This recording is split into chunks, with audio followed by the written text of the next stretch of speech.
Good morning students. In this lecture we will learn about the mulberry silk industry. Mulberry silk industry last lecture च ਆਪਾਂ ਕੀਤਾ कि maximum ਜਿਹੜੀ ਹੈਗੀ 86 to 87% ਜਿਹੜਾ ਹੈਗਾ ਪ੍ਰੋਡਕਸ਼ਨ ਹੁੰਦੀ ਹੈਗੀ ਆ ਔਰ ਇੰਡੀਆ ਸੈਕੰਡ ਨੰਬਰ ਤੇ ਆ, ਚਾਈਨਾ ਫਸਟ ਨੰਬਰ ਤੇ ਹੈਗਾ। ਮਲਬਰੀ ਸਿਲਕ ਇੰਡਸਟਰੀ ਜਿਹੜੀ ਹੈਗੀ ਆ ਇਹਦੀ ਬਹੁਤ ਜ਼ਿਆਦਾ ਪ੍ਰੋਗਰੈਸ ਹੋਈ ਹੈਗੀ ਆ ਕਿਉਂਕਿ mulberry raw silk production after independence and prior to establishment of central silk board silk production in the country was only 115 tons per year and the sericulture considered as the subsidiary occupation of the poor farmers। so ਇਹ ਸਹਾਇਕ ਧੰਦਾ ਹੈਗਾ ਆ poor farmers the. so establishment of the central silk board by the government of India and independent department of sericulture is the major sericulture state and establishment the new research institution in the is the 60s। और silk ਤੇ ਜਿਹੜੀ ਹੈ ਕਿ government ਨੇ ਬਹੁਤ ਸਾਰੀਆਂ institutes research institutes ਬਣਾਈਆਂ ਹੋਈਆਂ that is paved the way for reaching higher production level in the subsequent decades। In India more than 95% of mulberry silk is produced from 5 traditional sericulture states ਕਿਹੜੀਆਂ Karnataka, Andhra Pradesh, West Bengal, Tamil Nadu, Jammu and Kashmir. ਇਹ main 5 ਹੈਗੀਆਂ ਜਿਹੜੀਆਂ ਕਿ silk produce ਕਰਦੀਆਂ ਹੈਗੀਆਂ। Mulberry silk ਜਿਹੜੀ ਹੈਗੀ ਆ ਇਹ ਆਲਸੋ ਪ੍ਰੋਡਿਊਸਡ ਇਨ 15 ਨਾਨ ਟ੍ਰੈਡੀਸ਼ਨਲ ਸਟੇਟਸ ਦੇ ਵਿੱਚ ਵੀ ਬਣਾਈ ਜਾਂਦੀ ਹੈਗੀ ਆ, ਜਿੱਦਾਂ ਅਸਮ, ਅਰੁਣਾਚਲ ਪ੍ਰਦੇਸ਼, ਬਿਹਾਰ, ਛੱਤੀਸਗੜ੍ਹ, ਹਿਮਾਚਲ ਪ੍ਰਦੇਸ਼, ਝਾਰਖੰਡ, ਕੇਰਲਾ, ਮੱਧ ਪ੍ਰਦੇਸ਼, ਮਹਾਰਾਸ਼ਟਰ, ਮਨੀਪੁਰ, ਉੜੀਸਾ, ਪੰਜਾਬ, ਤ੍ਰਿਪੁਰਾ, ਉੱਤਰਾਖੰਡ, ਉੱਤਰ ਪ੍ਰਦੇਸ਼ ਵੀ ਟਰਾਈ ਕਰ ਰਿਹਾ ਹੈਗਾ।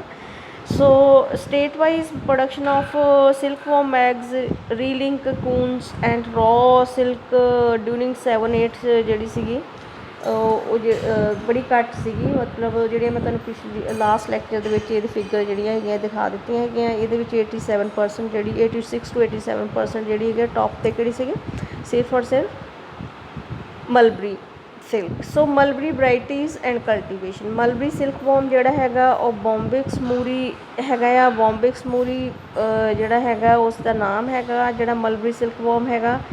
ਅਤੇ ਇਹ ਮੋਨੋਫੇਗਸ ਇਨਸੈਕਟ ਹੈਗਾ ਜਿਹੜਾ ਕਿ ਸਿਰਫ ਔਰ ਸਿਰਫ ਜਿਹੜਾ ਫੀਡ ਕਰਦਾ ਹੈਗਾ ਮਲਬਰੀ 'ਤੇ। ਮਲਬਰੀ ਕੀ ਹੈ ਸ਼ਹਿਤੂਤ ਦੇ ਪੱਤੇ ਮੋਰਸ ਸਪੀਸ਼ੀਜ਼ 'ਤੇ ਕਰਦਾ ਹੈਗਾ ਅਤੇ ਮੋਰਸ ਲੀਫ 'ਤੇ ਹੀ ਕਰਦਾ ਹੈਗਾ। ਮਲਬਰੀ ਦੋ perennial tree species is cultivated as a low bush for commercial purpose under tropical conditions. So under temperate condition it is cultivated as the dwarf tree. ਠੀਕ ਹੈ, ਇੱਕ ਵੈਸੇ ਬੁਸ਼ ਹੈਗੀ ਆ ਲੇਕਿਨ ਜਿਹੜੀ ਟੈਂਪਰੇਟ ਕੰਡੀਸ਼ਨ ਦੇ ਵਿੱਚ ਇਹ ਡਵਾਰਫ ਟਰੀ ਦੇ ਵਿੱਚ ਵੀ ਕਲਟੀਵੇਟ ਹੁੰਦਾ ਹੈਗਾ। ਅਤੇ 4 to 6 leaf harvests are made in a year under different agro climates for silk worm rearing. ਅਤੇ ਇਹਦੇ ਪੱਤੇ ਜਿਹੜੇ ਹੈਗੇ ਆ ਅਸੀਂ 4 ਤੋਂ 6 ਵਾਰ ਹਾਰਵੈਸਟ ਕਰ ਸਕਦੇ ਹੈਗੇ ਆ ਇੱਕ ਸਾਲ ਦੇ ਵਿੱਚ। ਅਤੇ initiation the incentive breeding programmes emphasis has been made on the development of the suitable practices as the result of integrated package of the mulberry cultivation. The leaf yield has been increased almost 100%, that is from 30 to 60 ton per hectare per year, resulting in increased brushing capacity and cocoon yield in the area. And drip system of irrigation have been established and efficient system for mulberry which also ensure 40% water saving besides improving reap quality through increasing water use efficiency. So ਇਹਦੀ cultivation ਜਿਹੜੀ mulberry ਦੀ ਹੈਗੀ ਆ drip irrigation system ਕਰਕੇ ਹੋਰ ਵੀ ਜ਼ਿਆਦਾ ਵਧੀਆ ਹੋ ਗਈ ਹੈਗੀ ਆ। ਹੁਣ ਮਲਬਰੀ ਡਿਜ਼ੀਜ਼ਿਜ਼ ਐਂਡ ਪੈਸਟ ਕਿਹੜੇ ਪੈਸਟ ਹੈਗੇ ਆ ਅਤੇ ਕਿਹੜੀਆਂ ਡਿਜ਼ੀਜ਼ਿਜ਼ ਇਹਦੇ ਨਾਲ ਲੱਗ ਸਕਦੀਆਂ। ਮਲਬਰੀ ਜਿਹੜੀ ਹੈਗੀ ਆ ਉਹ affected by a large number of foliar and root ਡਿਜ਼ੀਜ਼ਿਜ਼।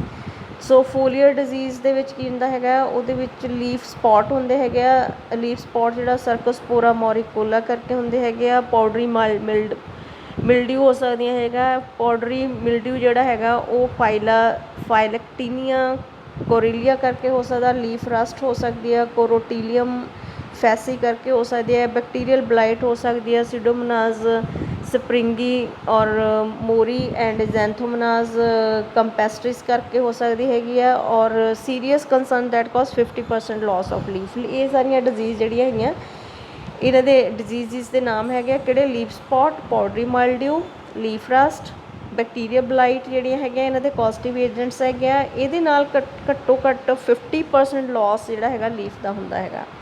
Leaf yield ਦਾ ਹੁੰਦਾ ਹੈਗਾ। 15% ਜਿਹੜਾ ਹੈਗਾ ਲੀਫ ਕੁਆਲਿਟੀ ਇਫੈਕਟ ਹੁੰਦੀ ਹੈਗੀ ਆ, ਅਤੇ ਯੀਲਡ 'ਤੇ 15% ਝਾੜ ਜਿਹੜਾ ਉਹ ਘੱਟ ਜਾਂਦਾ ਹੈਗਾ। ਜੇ ਅਸੀਂ ਇਹਨੂੰ ਹੁਣ ਟਰੀਟਮੈਂਟ ਕਿੱਦਾਂ ਹੈਗਾ, 0.2% ਬਵਿਸਟਿਨ ਜਿਹੜੀ ਹੈਗੀ ਆ ਤੁਹਾਨੂੰ ਪਤਾ ਹੈਗਾ ਐਂਟੀ ਫੰਗਲ ਹੈਗੀ ਹੈ, ਔਰ 0.2% ਬਵਿਸਟਿਨ ਜੇ ਅਸੀਂ ਪਾਉਂਦੇ ਹੈਗੇ ਆ ਅਤੇ ਉਹਦਾ ਸਾਲਟ ਜਿਹੜਾ ਹੈਗਾ ਆ ਇਹ ਕਾਰਬਿਡਾਜ਼ਿਮ 50% ਲੈਂਦੇ ਹੈਗੇ ਆ, ਜਾਂ 0.2% ਬਵਿਸਟਿਨ ਔਰ ਕੈਰਾਥੇਨ ਜਾਂ ਡਾਇਨੋਕੈਪ 30% ਜਾਂ 0.2% ਕਵਾਚ ਜਾਂ ਕਲੋਰੋ ਥੈਲੋਨੀਲ 75% ਜਾਂ 0.2% ਸਟ੍ਰੈਪਟੋਮਾਈਸਿਨ ਔਰ ਡਾਈਥੇਨ ਜਿਹੜੀ ਹੈਗੀ ਆ ਉਹ, ਜਾਂ ਮੋਨੋਕੋਬਸ ਜਿਹੜਾ 75% ਲੈ ਕੇ ਇਹ ਰਿਕਮੈਂਡਡ ਹੈਗਾ ਆ for the controlling leaf spot, powdery mildew, leaf rust and the blight disease. ਇਹਨਾਂ ਦੇ ਵਿੱਚੋਂ ਕੋਈ ਵੀ ਅਸੀਂ ਇੱਕ ਜਿਹੜਾ ਹੈਗਾ ਪੈਸਟੀਸਾਈਡ ਲੈ ਲੈਣਾ ਹੈਗਾ। ਮੋਸਟਲੀ ਬਵਿਸਟਿਨ ਯੂਜ਼ ਕਰ ਸਕਦੇ ਆ, ਉਹਦਾ ਸਪਰੇਅ ਕਰਾਂਗੇ ਅਤੇ ਸਾਡੇ ਕੋਲ ਇਹ ਸਾਰੀਆਂ ਡਿਜ਼ੀਜ਼ਜ਼ ਜਿਹੜੀਆਂ ਹੈਗੀਆਂ ਖਤਮ ਹੋਣਗੀਆਂ। ਅਤੇ ਸੇਫ ਪੀਰੀਅਡ ਹੈਗਾ 3 days is advisable for utilization of leaf for silkworm rearing after the spray। ਜਦੋਂ ਸਪਰੇਅ ਹੋ ਗਿਆ ਅਤੇ ਅਸੀਂ ਉਸ ਤੋਂ ਬਾਅਦ ਉੱਤੇ ਕੀੜੇ ਨਹੀਂ ਪਾਣੇ, ਤੁਹਾਨੂੰ ਪਤਾ ਹੈ ਪੈਸਟੀਸਾਈਡਸ ਅੰਦਰ ਚਲੇ ਜਾਣਗੇ, ਸਿਲਕਵਰਮ ਮਰ ਜਾਣਗੇ। 3 ਦਿਨ ਤੋਂ ਬਾਅਦ ਅਸੀਂ ਸਿਲਕਵਰਮ ਨੂੰ ਉਹਦੇ 'ਤੇ ਪਾਉਣਾ ਹੈਗਾ।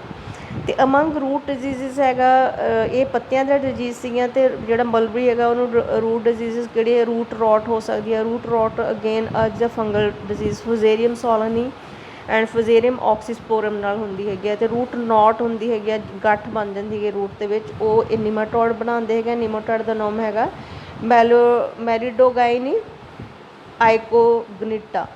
ਅਤੇ ਇਹ ਲੋਸ ਕਰਦਾ ਹੈਗਾ ਜੀਲਡ 20% ਤੱਕ ਝਾੜ ਜਿਹੜਾ ਘੱਟ ਜਾਂਦਾ ਹੈਗਾ। ਅਤੇ large number of diseases affect saplings in the industries. ਬਹੁਤ ਸਾਰੀਆਂ ਡਿਜ਼ੀਜ਼ਸ ਜਿਹੜੀਆਂ ਹੈਗੀਆਂ ਉਹ ਨਰਸਰੀਜ਼ ਦੇ ਵਿੱਚ ਸੈਪਲਿੰਗਸ ਨੂੰ ਹੀ ਲੱਗ ਜਾਂਦੀਆਂ ਹੈਗੀਆਂ। In recent time emphasis have been laid on the development and popularisation of integrated management methods. So biological control ਆ ਰਹੇ ਹੈਗੇ ਆ, ਬਾਇਓ ਫਾਰਮੂਲੇਸ਼ਨਸ ਹੈਗੀਆਂ ਜਿੱਦਾਂ ਰਕਸ਼ਾ, ਇਹ ਬਾਇਓ ਫਾਰਮੂਲੇਸ਼ਨਸ ਹੈਗੀਆਂ। ਰਕਸ਼ਾ ਦੇ ਵਿੱਚ ਹੈਗਾ ਟ੍ਰਾਈਕੋਡਰਮਾ ਹਾਰਜ਼ੀਏਨਮ ਬੇਸਡ ਫਾਰਮੂਲੇਸ਼ਨ, ਬਾਇਓਨੀਮਾ 'ਚ ਹੈਗਾ ਵਰਟੀਸੀਲੀਅਮ ਕਲੈਮਾਈਡੋਸਪੋਰੀਅਮ ਬੇਸਡ ਫਾਰਮੂਲੇਸ਼ਨ। ਨਰਸਰੀ ਗਾਰਡ 'ਚ ਹੁੰਦਾ ਟ੍ਰਾਈਕੋਡਰਮਾ ਸਿਊਡੋ ਕੋਗਨੀ ਬੇਸਡ ਫਾਰਮੂਲੇਸ਼ਨਸ। ਇਹ ਸਾਰੀਆਂ ਫਾਰਮੂਲੇਸ਼ਨ ਜਿਹੜੀ ਹੈਗੇ ਤੁਸੀਂ ਇੱਕ ਉਹ ਕਹਿ ਸਕਦੇ ਬਾਇਓ ਫਾਰਮੂਲੇਸ਼ਨਸ ਹੁੰਦੀਆਂ ਹੈਗੀਆਂ। ਇਹਦੇ ਵਿੱਚ ਇਹਨੂੰ ਵੀ ਅਸੀਂ eco friendly management of the root rot and knot ਦੀਆਂ ਡਿਜ਼ੀਜ਼ਜ਼ ਨੂੰ ਅਸੀਂ ਲਈ ਯੂਜ਼ ਕਰ ਸਕਦੇ ਹੈਗੇ ਹਾਂ। ਅਤੇ ਨਰਸਰੀ ਗਾਰਡ ਜਿਹੜਾ ਹੈਗਾ ਆ ਇਹ ਵੀ ਅਸੀਂ ਸਪਰੇਅ ਕਰ ਸਕਦੇ ਹਾਂ ਅਗਰ ਰੂਟ 'ਚ ਡਿਜ਼ੀਜ਼ਜ਼ ਹੈਗੀਆਂ।